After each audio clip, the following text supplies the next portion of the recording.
This is Entrepreneurs Get Visible, the podcast for people who want more impact, influence, and income. I'm Anna Parker-Naples, and I'll be sharing with you proven methods from leading entrepreneurs that help you get visible as an authority in your field. Because anything's possible when you get visible.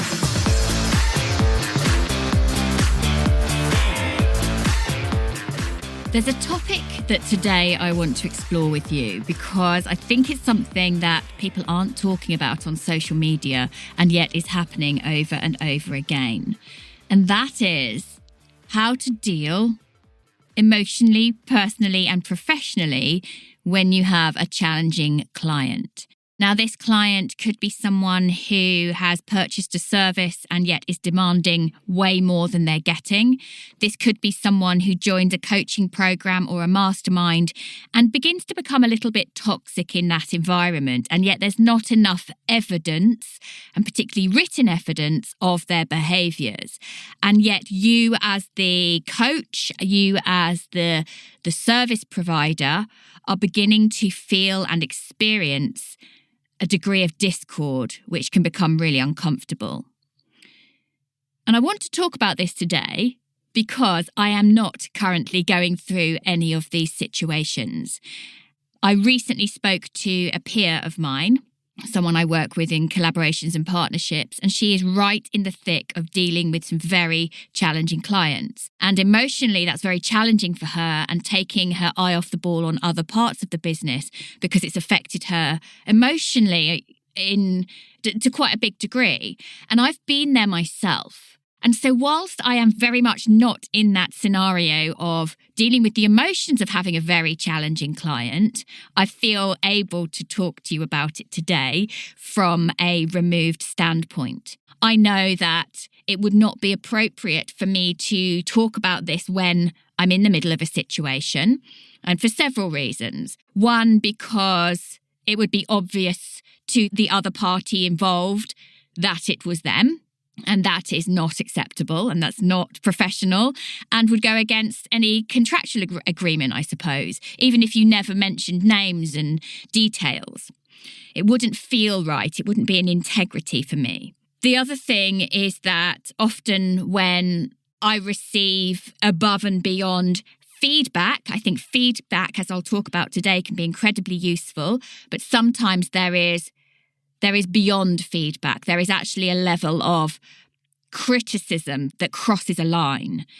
And when you are on the receiving end of that, it can actually be quite difficult, particularly if, like me, you are someone who gives your best. You are doing the best that you can. And it could well be that there are elements of your delivery that you have underlooked or underconsidered, and had that feedback come back to you in a kinder way, you would have been much more receptive to it. So this is for you today, this episode, if you are right in the middle of that, or you're just coming out of dealing with a challenging client. First of all, you are not alone. I would imagine that most of you listening right now either will experience one shortly or have experienced at least one in your business. And what was interesting for me, the very first difficult, challenging client I had in terms of coaching, in terms of providing people and training people to get better results for themselves, she actually used as a weapon, I suppose, that's certainly how it felt at a time, she used the reasoning that until I'd had a disgruntled client who demanded her money back, I hadn't really made it in the coaching space because this was a rite of passage. I felt that on the one hand, perhaps she is right because we are going to come across difficult people. That is kind of part of life, and it's up to us to learn and navigate how to handle that and become more adept at that. But you never know who it's going to be and when it's going to come up, except I actually think in each scenario where this has happened for me, the warning signs have been there pretty early, probably on the discovery call. The warning signs were there, but for whatever reason, my logical brain took over and I ended up working with them. So I'm going to be never giving you specifics in today's episode. I'm giving you a flavour of things that have happened for me because I'm being very cautious about legal and contractual agreements. Obviously, I want you to know you're not alone. And I want you to know that people don't talk about this publicly for many reasons. Second of all, I want you to know that in the midst of what's happening that might be quite challenging emotionally and personally, there is always a gem that you can take from the feedback that you're getting, even if it is not given in the kindest manner. And sometimes you might have to dig a little bit deep about that. And we'll get into that shortly. The next thing is that it's okay to feel hurt, to feel pained a little bit by unkind criticism. It's okay to do that. And very often it's not about you at all. It's not about the service you're delivering. There may be elements that you can admit to yourself that need improving, and that is actually a good thing because then you can develop and streamline and improve. But very often, if someone comes at you with an attacking criticism, it's not about you. It's not about your service. There's something bigger and maybe deeper that's going on for them. You're triggering some past wound in something that you have done, but that is not your fault because it's not about you. The fourth big thing really is that I think you need to use any lessons that you take to get your contractual elements absolutely tight. And when we start out, particularly when I first started out, I wasn't using contracts. And when I did then start using contracts, I'd copied and pasted from somewhere, which isn't actually legal in itself. And so my contracts weren't specific, they weren't watertight, and I didn't have confidence and faith in them. And now, every time that some challenge comes up for me, we go back to the contract. What needs to change? What amendment can we put in for the next client to protect ourselves going forward? And I think that's particularly true if you are delivering a service of some kind. So in the podcast agency and in expert audiobooks, which is a newer arm of my business, those contracts will get tighter and tighter and tighter and much more specific as time goes on because we will have learnt from some of our feedback, I was going to say failings, but feedback that we have received either from a client or noticed as a team and know that we want to protect ourselves. I want to protect myself in the business, certainly. The other thing then is dealing with this in integrity for you. And very often if we feel attacked, we want to attack back and put the blame somewhere else. It never ends up feeling good when you do that. So I would invite you to think about how you can sit back from responding in an alarmed, impassioned way. Potentially, could you have someone else, team member, craft the email for you so the emotion is removed? So you're dealing with this in a much more factual and delivery aspect rather than personal insults about your work. And look for the lessons. One of the things that helps me is thinking about, well, what was my intention with taking this client on? What did I hope for them? What did we verbally discuss? And what actually went into the contract? Have I been able to, can I go to sleep soundly at night knowing in my world, in my model of the world, that I have delivered on all of those things? And if the answer is yes, then you need to make sure you have the contracts and agreements that represent that too. There is always a lesson or two in a challenging, demanding client. And this could be that you need those boundaries. You need to understand when they are going to get contact from you, when they're going to get it from the team. You also might need to learn to become a little less sensitive to the feedback, because often when people come in to work, particularly in a coaching environment, it's because they have a need for themselves and they are maybe not actually fully stepping into their best version of themselves. You never know what's going on behind closed doors. And again, without going into too many specifics, a couple of years ago, I had someone who joined a group program who actually, at heart, didn't want a group program. What she really wanted, but could not afford or justify the time in, was a full one-to-one service. And after a short amount of time on the course, so she had maybe consumed live, maybe 2 hours out of an 8-hour delivery, I began to get emails criticising my delivery, quite personal criticisms as well. And I found it then really hard to deal with. She was telling me my course was useless, that the instructions weren't clear, and it was impossible to fit it all into the time frame. What was interesting about what she was saying to me was at the same time, I was having 7 other participants reach out to me to say, this is great. This is so detailed. You're giving us really clear action steps. I feel like I now understand what I have to do, whereas before I felt clueless. And this particular person's social media at the time was displaying that she had taken on way too much in her own world. She had taken on book deals. She had taken on too many clients that she was under pressure to deliver for. She had taken on other engagements that I'm not going to describe because that might give the game away. So I could see that her world was getting really busy. And actually what was happening was that she knew that she couldn't fully commit to the course, and for whatever reason in her own world wanted out of that.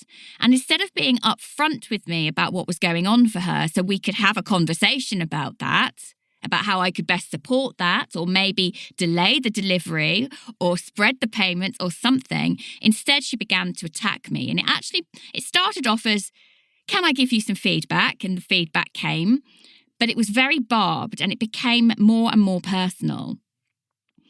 Now in that, I did have to dig deep a little bit. All sorts of imposter syndrome stuff was coming to the fore. Am I good enough? Do I know what I'm talking about? Was it wrong that I took money for a new course or service? But I knew deep down that I had delivered to the best of my ability. That does not mean that things had been perfect. I'd had an instance. This happened for me. I had a series of incidences actually where my children, for whatever reason, 2 of them had changed schools through bullying and all sorts of not very nice, pleasant things at the time. And in my world, yes, my clients matter. However, if I get a phone call from the school, it's probably because there's a medical emergency or something drastic has happened. And I went through about a month where I had 3 or 4 phone calls from different schools about different children. I've got 3 children. And I was actually live delivering on one particular course that I was doing. And I got the first couple of phone calls and I ignored them. You can see it buzzing. I knew something was going on. Then my landline started to ring, which for me always means that it's my husband and there's an emergency. Or it's the school, because they're the only people who ever call on the landline. So I knew whilst I'm live delivering, there is a problem. There's a serious problem. And I have to answer this call. But I had paying clients. So what was the right thing to do? Well, in that moment, I can remember being live on screen and my face really flushing. They can all hear the phones because it's now going off on my house. It's not like a mobile that you can switch it off. And in the end, I just had to say, I'm really sorry. I think there's an emergency. I need to go and take this call. Give me 1 minute and I will be back. And most people in that group, whether they didn't like that or not, were actually really supportive and saying, of course, go and do that. This particular person really took umbrage to it and told me that in emails I was really unprofessional, that she'd never come across such a shambles.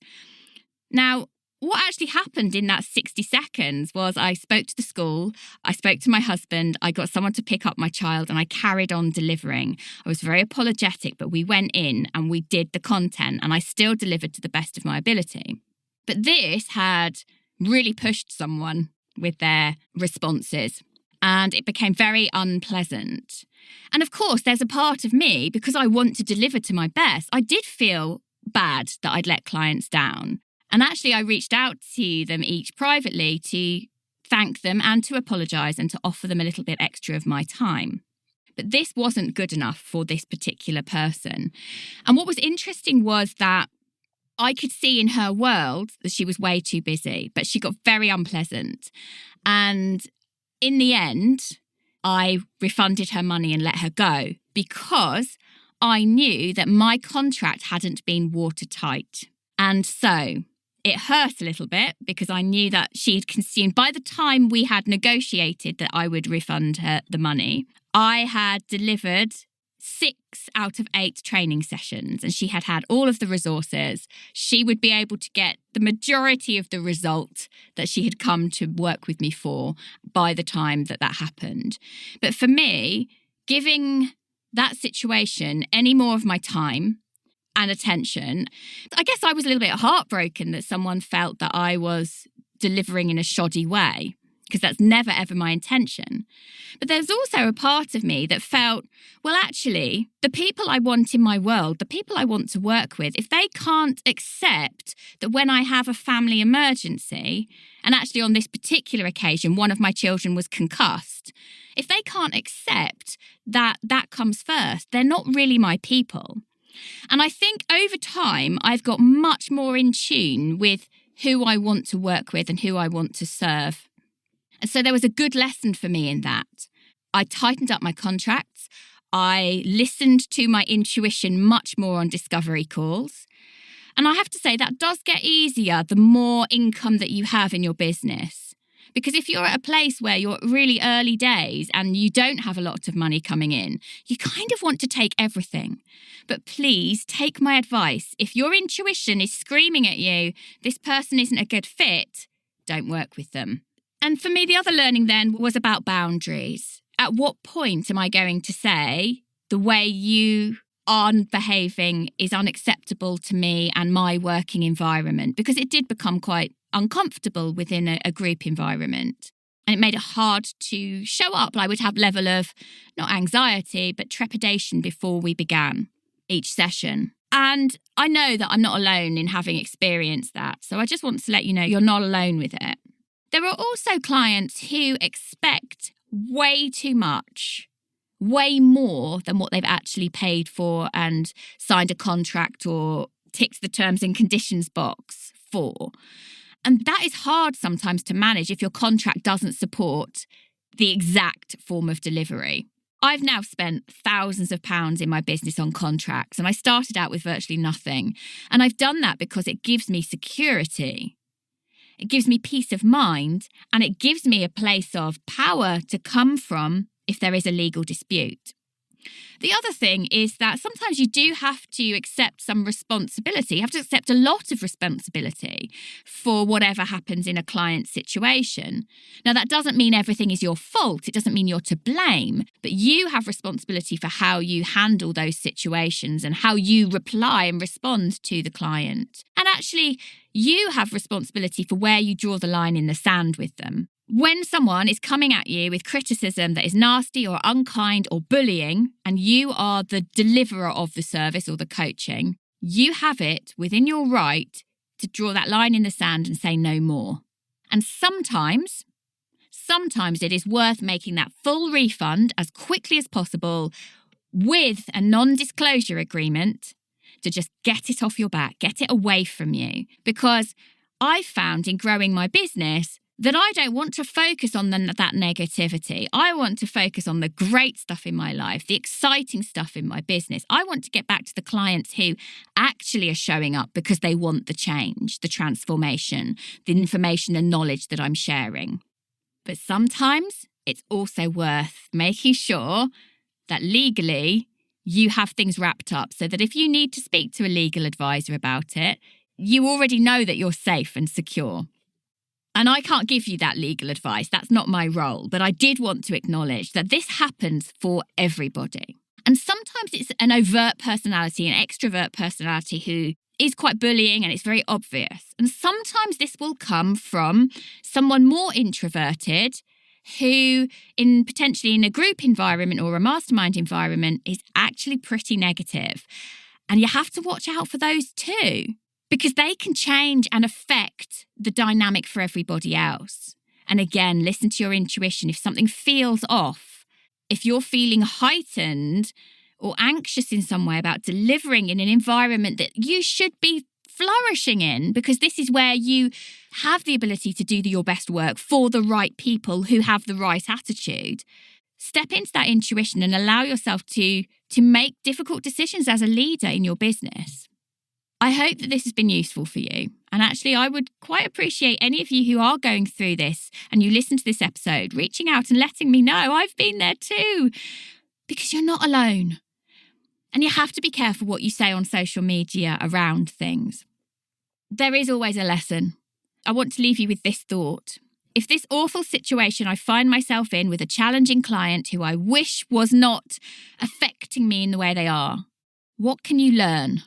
What can you learn and what changes can you make to your business, your style of delivery, your contracts, or your onboarding process to protect and prevent this from happening again? I hope this has been useful to you today.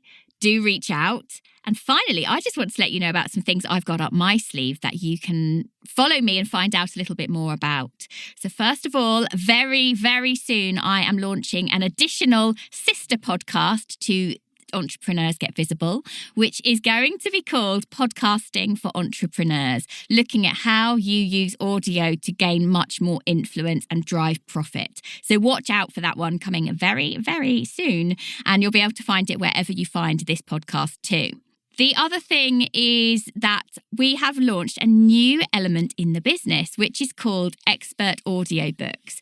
So I'm kind of going back to my professional roots, if you like, and I'm working with authors, non-fiction authors, who want to get their self-published book up on Audible. So we're going to be working with you to not just help you record the audio. We're going to work with an incredible voice coach who specialises in audiobook narration.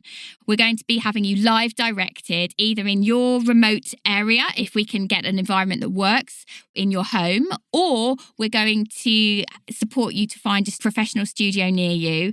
And then we take care of the audio. We record, we edit, we mix, we master, we sort out all of the corrections. We make it sound amazing, and so that it reaches those very high levels that Audible require in order to have an audiobook on their platform. It's a little bit different to what's required for a podcast. And with my audiobook background, this feels like just the perfect match. So those of you who are expert authors or want to become one, audiobooks are incredibly powerful and influential, and you get more royalties for them than the paperback or ebook editions. So if you want to find out more about that, you can go to www.expertaudiobooks.com or get in touch and ask me about the packages we have up our sleeves to make that happen. I hope you've loved this episode. Get in touch. Have you or are you having a challenging client? And how are you feeling about that? Thank you for listening to Entrepreneurs Get Visible. To get your free checklist on how to raise your profile and to find out about our community, go to annaparkernaples.co.uk/get visible.